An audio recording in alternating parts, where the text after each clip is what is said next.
사무엘상 24장 1절부터 7절까지 말씀을 제가 한 절, 여러분이 한 절 같이 교독하겠습니다. 제가 읽습니다. 사울이 블레셋 사람을 쫓다가 돌아오매 어떤 사람이 그에게 말하여 이르되 보소서 다윗이 엔게디 광야에 있더이다 하니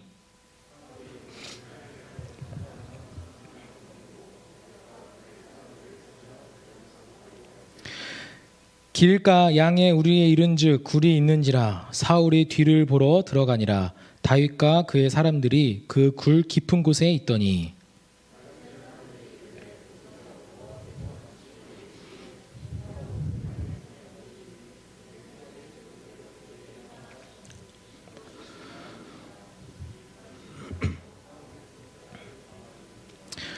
그리 한 후에 사울의 옷자락 뱀으로 말미암아 다윗의 마음이 찔려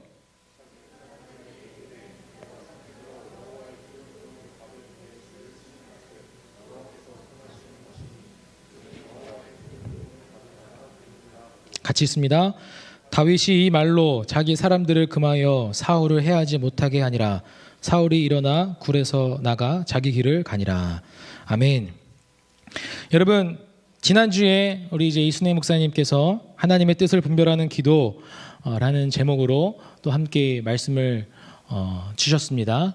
이제 오늘 이어서 이제 하나님의 뜻을 분별하는 기도 두 번째 함께 또 말씀을 나누려고 합니다. 여러분, 우리는 인생을 살다가 보면은 참 많은 선택의 순간들이 있습니다.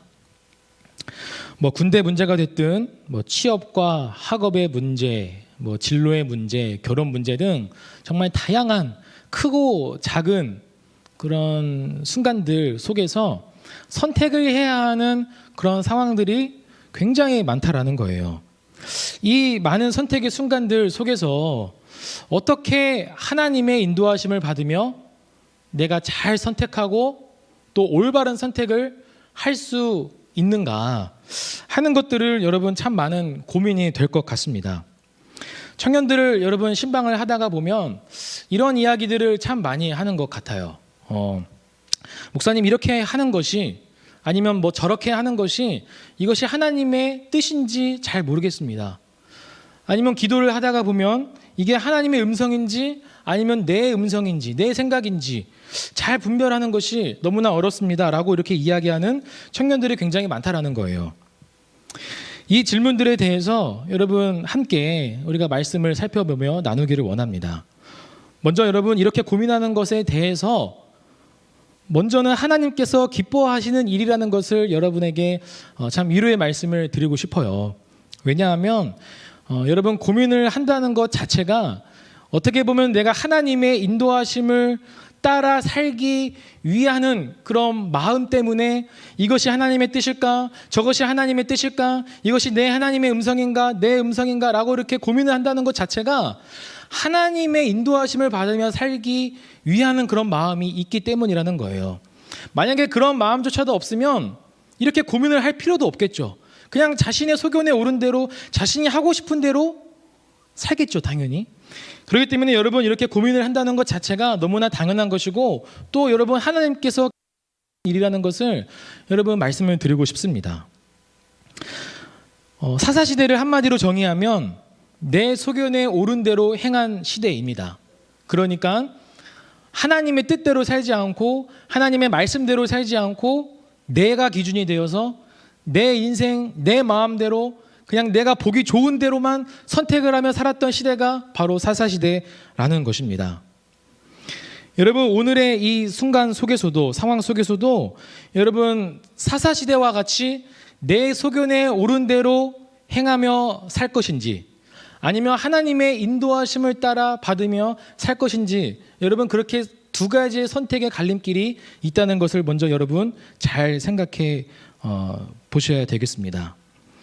여러분 간절하게 바라는 것은 이 한 번에 또 이 설교 말씀을 통해서 우리가 많은 그런 선택의 순간들에 이게 이제 앞서서 사사시대와 같이 자신의 소견에 오른 대로 행한 삶이 아니라 정말 하나님의 인도하심을 따라 받으며 또 그렇게 올바른 선택과 결정을 하며 살아가는 그런 최소한의 가이드라인이 되었으면 좋겠다 하는 그런 마음을 여러분에게 전달해 드리고 싶습니다.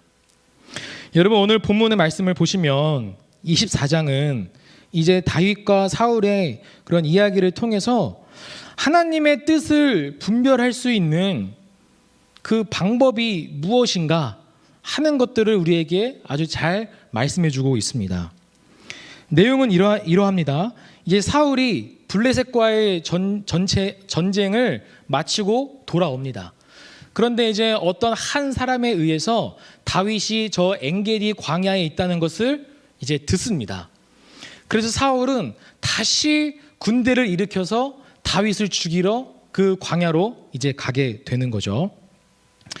그런데 이제 사울이 갑자기 이제 여기의 말씀 속에서는 이제 사울이 뒤를 보러 굴에 들어갔다라고 그렇게 이야기를 합니다.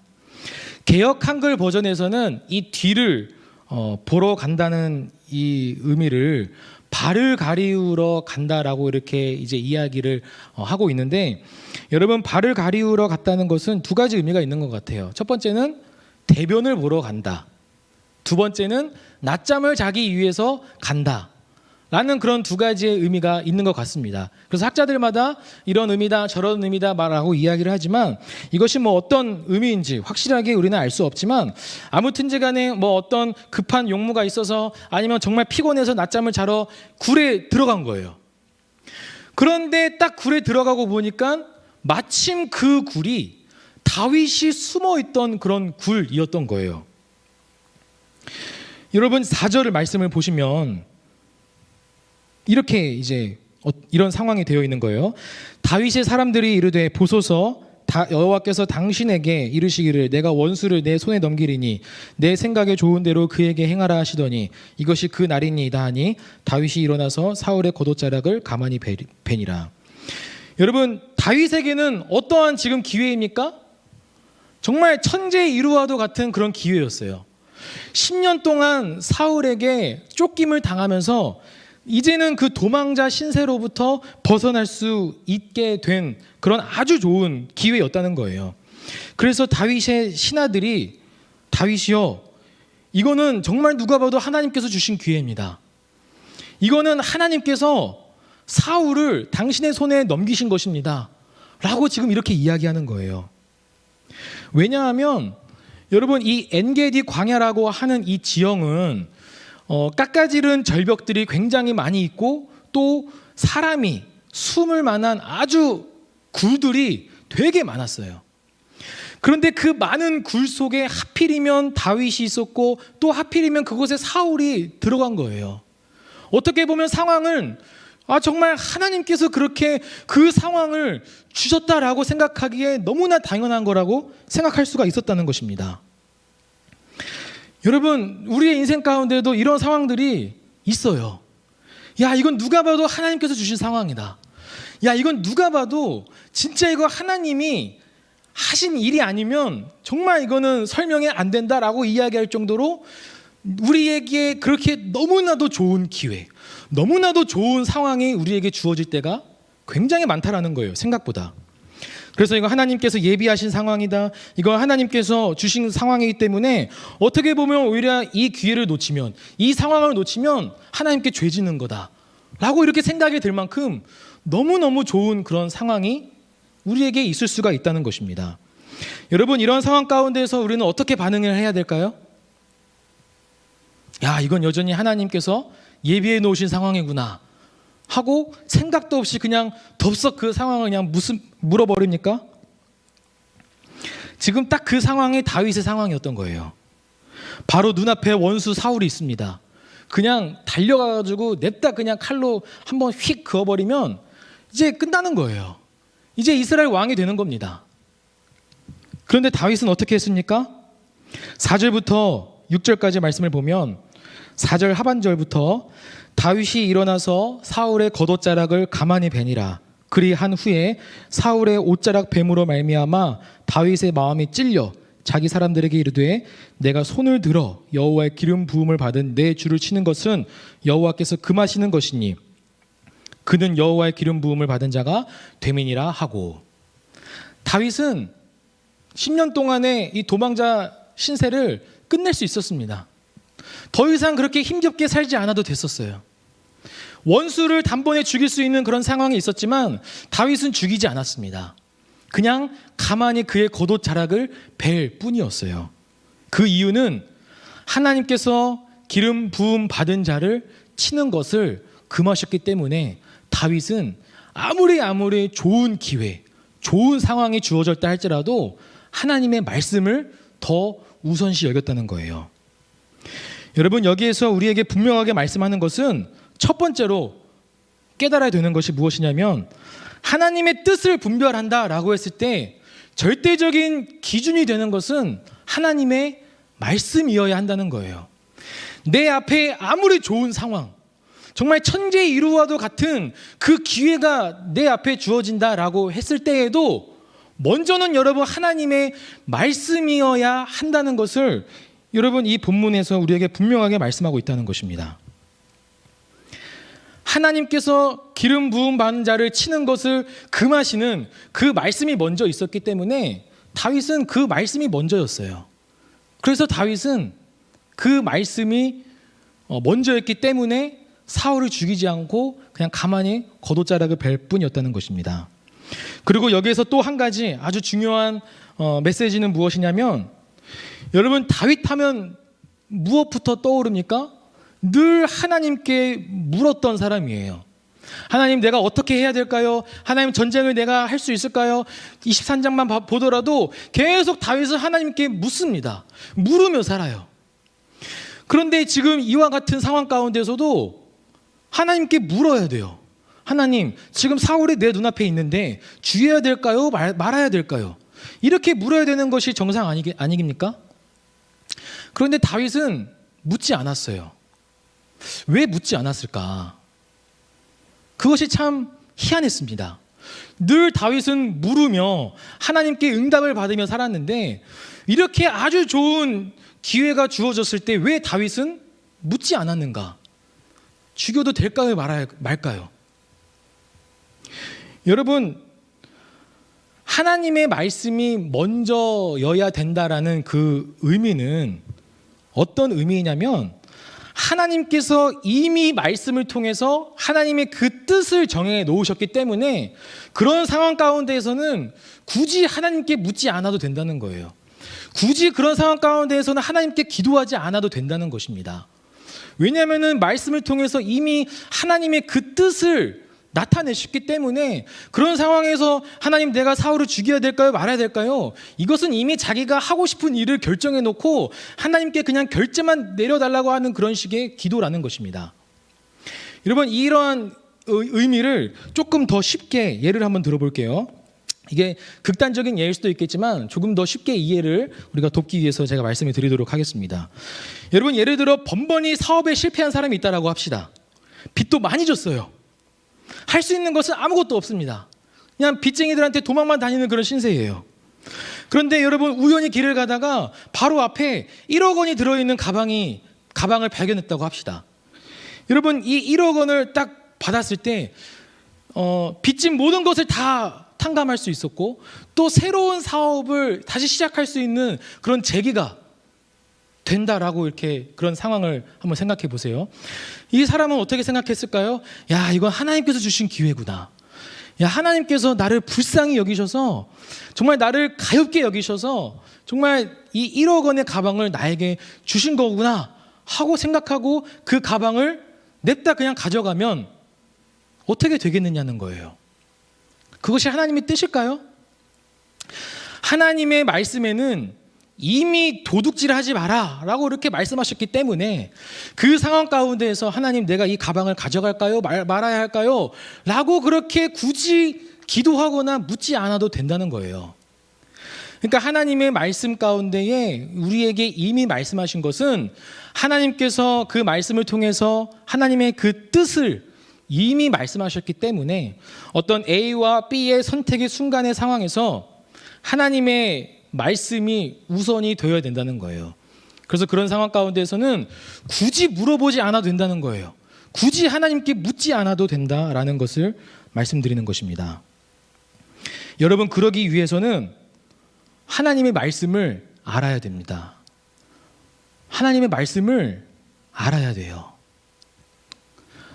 그러면 여러분, 성경을 읽어야 됩니다. 말씀을 묵상을 해야 돼요. 하나님의 말씀을 알지도 못하고 하나님의 말씀을 제대로 알지도 못한 채 이것이 하나님의 뜻인지, 이것이 하나님께 말씀하셨는지 안 한지를 여러분, 우리가 알 수가 없다는 거예요. 그러기 위해서는 여러분, 하나님의 말씀을 알아야 돼요. 성경을 읽어야 되고 말씀을 묵상을 해야 되는 그런 시간을 여러분 가져야 된다는 것입니다. 우리 청년 일부에서 이제 아까도 광고를 드렸지만 이제 4월부터 두 번째 팀 모임을 이제 가질 것인데, 이 팀 모임을 하면서 조금 더 이제 묵상의 모임을 이제 강화를 해야 되겠다라고 이제 생각을 했어요. 그래서 같이 이제 큐티를 하면서 같이 말씀을 나누고 같이 말씀을 묵상하는 그런 일들을 좀 다 같이 해야 되겠다라는 그런 생각을 했습니다. 여러분, 성경을 잘 읽고 여러분 말씀을 묵상하는 데 있어서 게으르지 않았으면 좋겠습니다. 바쁘고 분주해서 시간이 없어서 말씀을 못 읽고 말씀을 묵상할 시간이 없어요 라고 그렇게 이야기를 합니다. 물론 정말 시간이 없을 수가 있어요. 정말 말씀을 묵상할 그런 시간조차 없을 수 있지만 자기 전에라도 정말 10분, 15분이라도 시간을 내어서 조금씩이라도 같이 말씀을 읽고 같이 말씀을 묵상하는 그런 시간들을 확보했으면 좋겠습니다. 여러분, 이것이 먼저 우리의 인생 가운데 하나님의 뜻을 분별하는 첫 번째 수단이에요. 그 말씀을 이해하는 데 있어서. 그리고 하나님의 말씀이 우선이 되지 않는 사람들에게 나타나는 특징 두 가지가 있습니다. 첫 번째는 무엇이냐면, 우리에게 주어지는 아주 좋은 상황들, 좋은 환경들, 좋은 기회들이 곧 하나님의 때, 하나님의 은혜, 하나님의 타이밍, 하나님의 기회라고 착각을 한다는 거예요. 물론 하나님의 좋은 기회, 하나님의 좋은 타이밍일 수가 있습니다. 하지만 항상 그런 것은 아니에요. 항상 우리에게 주어지는 좋은 기회가 하나님의 그때, 하나님께서 주신 기회가 아니라는 것을 여러분 잘 아셔야 돼요. 대표적으로 잘못된 착각을 한 사람이 사울이었습니다. 우리 23장 7절에서 사울은 지금 이런 행동을 보여요. 다윗이 그일라에 온 것을 어떤 사람이 사울에게 알림해 사울이 이르되 하나님이 그를 내 손에 넘기셨도다. 그가 문과 문 빗장이 있는 성읍에 들어갔으니 갇혔도다. 그러니까 다윗이 지금 그일라를 구원하기 위해서 그일라에 왔어요. 근데 그일라에 온 사실을 이제 사울이 들었습니다. 사울이 지금 뭐라고 이야기하는 거예요? 야, 지금 하나님께서 다윗을 내 손에 넘기셨구나. 이렇게 지금 이야기하는 거예요. 야, 하나님께서 주신 기회구나. 하나님께서 주신 좋은 상황이구나. 내 원수 다윗을 죽일 수 있는 아주 좋은 기회구나 라고 그렇게 생각했다는 거예요. 여러분, 말씀을 제대로 분별하지 않고 말씀을 먼저 우선순위로 여기지 않는 사람들이 대표적으로 착각하는 것이 바로 이 사울과 같은 사람이에요. 좋은 상황, 좋은 기회가 곧 하나님의 때, 하나님께서 주신 기회라고 잘못 생각을 하는 사람들이라는 거예요. 그래서 먼저는 우리가 하나님의 말씀을 우선순위로 여겨야 된다는 것입니다. 또 두 번째로, 하나님의 뜻은 알지만 자신의 뜻대로 막무가내로 막 밀어붙이는 그런 사람들이 있어요. 또 사울이 그랬습니다. 24장 20절에 이렇게 이야기를 해요. 보라, 나는 내가 반드시 왕이 될 것을 알고 이스라엘 나라가 내 손에 견고히 설 것을 아노니. 여러분, 사울은 다윗이 왕이 될 것을 알았습니다. 아마 언제부터 알았느냐라고 했을 때 골리앗을 무찌르고 와서 여인들이 사울은 천천히요 다윗은 만만이로다라고 그렇게 이야기하며 노래를 불렀을 때 그때부터 사울은 다윗을 주목했다라고 이야기를 했어요. 그에게 나라를 얻을 것이 말고는 무엇이냐라고 막 분노를 하면서 그때부터 다윗을 주목하기 시작했습니다. 아마도 그때부터 사울은 다윗이 하나님께서 다윗을 정한 그런 왕이라는 것을 알았을 거예요. 그 다음에 여기에서 또 고백했던 것처럼 이미 확실하게 지금 이제 확신에 찬 상태에 있어요. 다윗은 이스라엘의 왕이 될 것을 안 그런 사람이었어요. 하지만 사울은 하나님의 뜻을 알았지만 여전히 자신의 뜻대로 살았습니다. 여전히 또 26장에 가보면 또 다윗을 죽이러 또 쫓아다녀요. 그러니까 여전히 사울은 하나님의 뜻이 분명한지를 알고 있었지만 하나님의 뜻대로 살지 않고 내 뜻대로 내 자신의 소견에 옳은 대로 행하며 살았다는 거예요. 또 다른 예로 여러분 민수기에서 발람이라고 하는 점술가가 이제 등장을 합니다. 이 발람이 어떤 사람이냐면 이제 모압 왕 발락이 이스라엘 백성들이 너무 심하게 견고하여지고 강해지니까 두려운 거예요. 그래서 이 발람을 초청을 해서 저 이스라엘을 좀 저주를 해달라 이렇게 요청을 합니다. 그래서 발람이 그러면 내가 하나님께 한번 물어보겠습니다 하고 기도를 합니다. 하나님, 내가 이스라엘을 저주할까요 말까요 이렇게 물어요. 그래서 하나님께서 뭐라고 말씀하시면 절대로 저주하지 말아라 라고 이야기를 합니다. 그래서 이 발람이 발락에게 저주하지 말라는데요, 어떻게 할까요?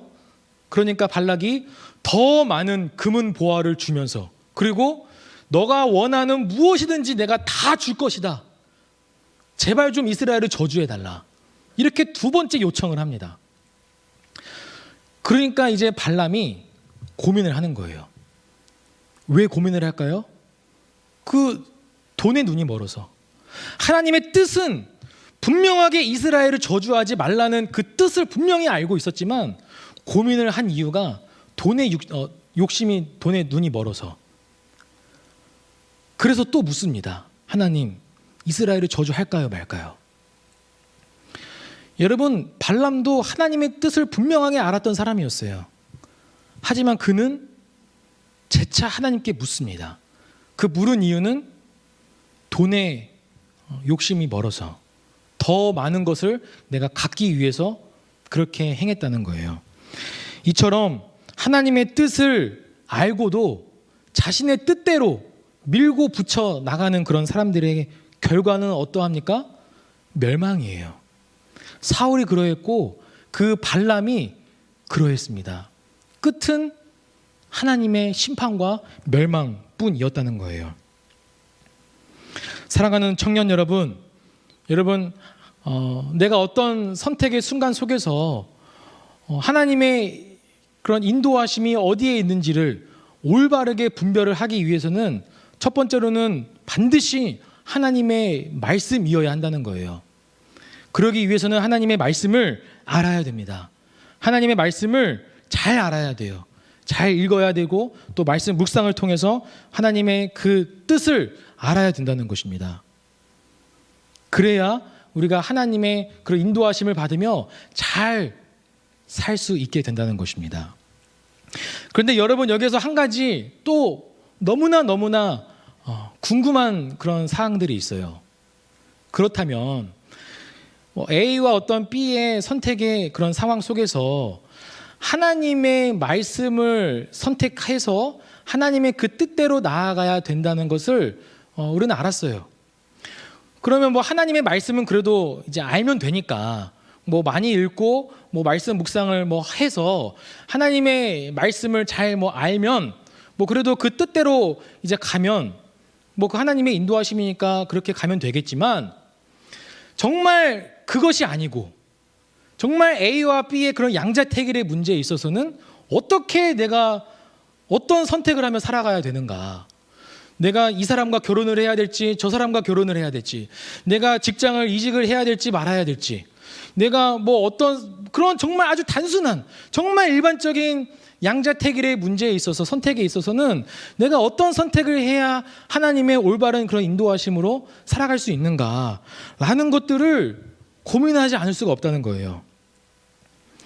그것은 하나님께서 다윗의 이 삶을 통해서 그 원리를 여러분 우리가 깨닫게 되기를 바라요.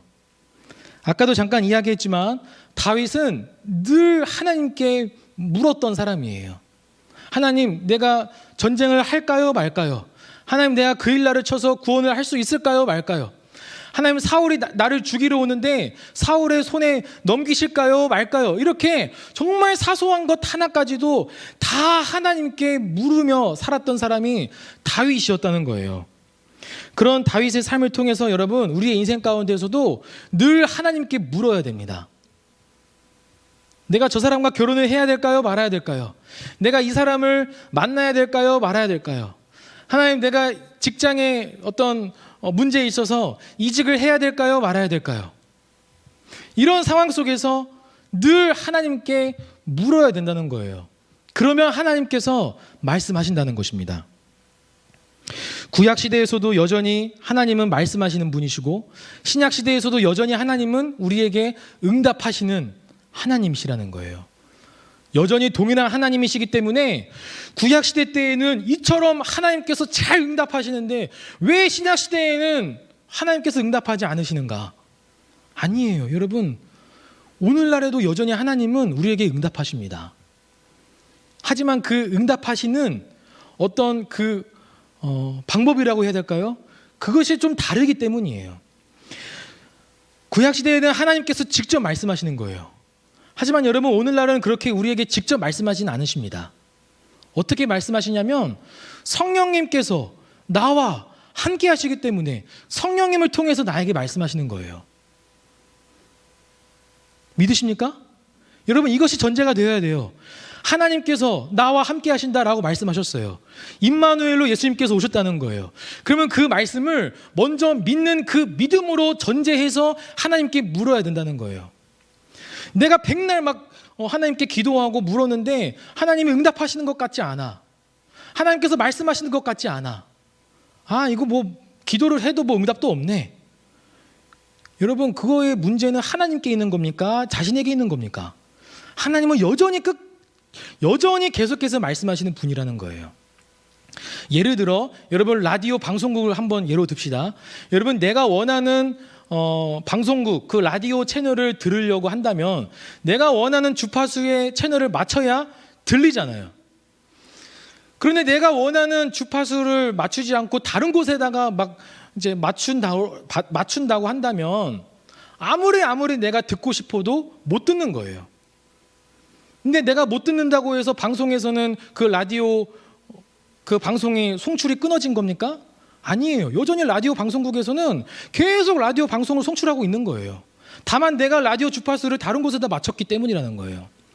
여러분, 마찬가지로 하나님께서도 나에게 말씀하신다라고 했을 때에는 내가 못 듣는 것은 내가 못 듣는 거지 하나님께서 나에게 말씀하시지 않기 때문이 아니라는 것입니다.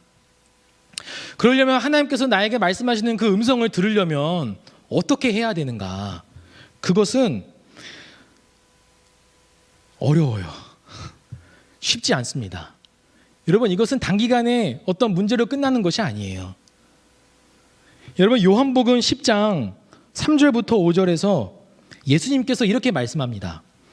문지기는 그를 위하여 문을 열고 양은 그의 음성을 듣나니 그가 자기 양의 이름을 각각 불러 인도하여 내느니라. 자기 양을 다 내놓은 후에 앞서가면 양들이 그의 음성을 아는 고로 따라오되 타인의 음성은 알지 못하는 고로 타인을 따르지 아니하고 도리어 도망하느니라. 여러분, 여기에서 예수님께서 분명하게 양들은 그의 목자의 음성을 안다라고 말씀합니다. 여러분, 그렇기 때문에 우리는 예수님의 음성을 들을 수 있어요. 하지만 듣지 못하는 것은 하나님과 나와의 사이가 막혔기 때문이에요. 그것이 죄 때문일 수가 있고 아니면 내가 하나님의 음성을 듣는 어떤 훈련이 안 돼 있기 때문이라는 거예요. 죄가 가로막혀 있다면 하나님의 음성을 듣지 못해요. 그것은 죄를 해결하면 됩니다. 하지만 어떤 훈련에 있어서는 단기간에 훈련이 되는 것이 아니에요. 매일매일 꾸준함이 필요하고 노력이 필요하고 인내가 필요하고 하나님과 친밀함이 필요합니다. 양이 목자의 음성을 듣기 위해서는 양과 목자의 관계가 친밀해야 돼요. 친밀했을 때 목자의 음성을 들을 수 있는 것처럼 우리도 마찬가지로 하나님의 음성을 듣기 위해서는 하나님과 관계가 친밀해야 돼요. 그렇게 친밀하지 않은 상태로 그렇게 살면서 기도해봤자 절대로 하나님의 음성 듣지 못한다는 거예요. 근데 그 하나님의 음성을 우리에게 말씀하시는 그 수단은 내 마음입니다. 마음. 내 귀가 아니에요. 실제로 내 귀로 육성으로 들리는 그 하나님의 음성이 아니라 내 마음 가운데 주시는 하나님의 음성이라는 것입니다. 왜 그런지 아세요? 하나님은 인격적이신 분이기 때문이에요. 인격적이신 분이라는 것은 지, 정, 의의 모든 것을 가지고 계신 분이시기 때문에 강제적으로 우리에게 막 행사하시는 분이 아니라는 거예요. 일반적으로 하나님께서 역사하시는 원리, 일반적으로 하나님께서 우리에게 말씀하시는 그 원리는 인격적이신 하나님으로서 우리의 마음 가운데에 말씀하시는 거예요. 그래서 여러분이 기도를 하다거나 아니면 여러분이 예배를 드리는 도중에라거나 아니면 여러분이 뭐 찬양을 드리는 도중에라거나 나에게 갑자기 생각으로 나의 마음으로 그렇게 깨달음으로 주시는 하나님의 음성이 있을 때가 여러분 다 경험해 보셨잖아요. 그죠? 기도를 하면서 갑자기 내가 죄 지었던 것이 막 생각나요. 여러분 그 생각도 하나님께서 주신 생각이라는 거예요. 아, 그러면 하나님께서 지금 나에게 이 죄에 대해서 회개하라고 말씀하시는구나. 이렇게 하나님의 음성을 듣는 거예요. 그러기 위해서는 여러분 많은 훈련이 필요하다는 것입니다. 단기간에 끝나는 것이 아니에요. 매일매일 훈련하고 매일매일 잠잠하게 하나님의 음성을 듣는 그런 시간들을 가져야 되고 매일 하나님 앞에 잠잠히 머물러 있어야 되는 그런 시간들을 확보해야 된다는 거예요. 저의 딸이 이제 뱃속에 있을 때 제가 매일 밤마다 불러준 찬양이 있습니다. 너는 시냇가에 심은 나무라예요. 지금 뭐 부를 수는 없지만 너는 시냇가에 심은 나무라를 제가 매일 밤마다 불러줬습니다. 그래서 이제 딱 아기가 이제 태어나고 이제 제가 불러줬어요. 울면서 막 불러줬어요. 너무 저는 막 감격에 벅차오른 상태였으니까 막 울면서 제가 막 너는 시냇가에 심은 나무라를 이제 불러줬거든요. 그러더니 이 아기가 눈도 못 뜬 채 그쪽을 막 바라보는 거예요. 여러분 음성이라는 것은 이처럼 계속 들어야 돼요. 계속 들어야 그때 하나님의 음성을 분별하게 되는 것입니다. 여러분 하나님과 함께 시간을 많이 보내십시오. 하나님과 친밀함을 누릴 때에 그때 하나님의 음성을 들을 수 있게 될 것이며 또 그때 나의 어떤 선택의 상황 가운데에서 하나님께서 더 원하시는 그런 선택을 하며 하나님의 인도하심을 따라 살아가게 될 것입니다. 그래서 그 음성을 듣는다는 것은 어떤 선택에 있어서 조금 더 하나님께서 이것을 더 기뻐하시는 거구나. 이것이 더 하나님께 영광이 되는 것이구나 하는 것을 여러분 마음속으로 깨달아질 때가 있어요. 그러면 이것이 하나님께서 지금 이것으로 나를 인도하시는 거구나 라고 생각을 하고 그런 대로 이렇게 선택을 하며 따라 살아가면 된다는 것입니다. 말씀을 정리하며 맺도록 하겠습니다. 여러분 하나님의 뜻을 분별한다 라고 했을 때 그 첫 번째는 반드시 하나님 말씀의 기준을 두어야 된다는 거예요. 이는 이미 하나님의 말씀을 통해 하나님의 뜻을 우리에게 전부 다 말씀하셨다는 것입니다. 디모데후서 3장 16절에 모든 성경은 하나님의 감동으로 된 것으로 교훈과 책망과 바르게 함과 의로 교육하기에 유익하니 말씀을 통해서 우리에게 교훈하셨습니다. 말씀을 통해서 우리에게 책망을 하셨습니다. 말씀을 통해서 우리에게 바르게 함을 말씀하셨어요. 말씀을 통해서 우리에게 의로 교육하기에 유익한 말씀을 주셨습니다. 여러분 말씀을 붙잡으기를 바랍니다. 그러면 늘 성경을 가까이 해야 되고 성경을 꾸준하게 읽어야 되고 말씀을 깊이 묵상을 해야 되는 그런 시간들을 보내야 된다는 거예요. 두 번째로는 우리가 극히 일반적인 선택의 순간에서 어떻게 하나님의 뜻을 분별하며 살아가야 하는가라는 그런 질문 속에서 우리는 하나님의 음성을 들으며 분별을 해야 된다는 거예요. 요한복음 말씀을 통해서 양들은 분명히 목자의 음성을 듣고 그 들은 말씀대로 순종하며 따라간다라고 이야기를 했습니다.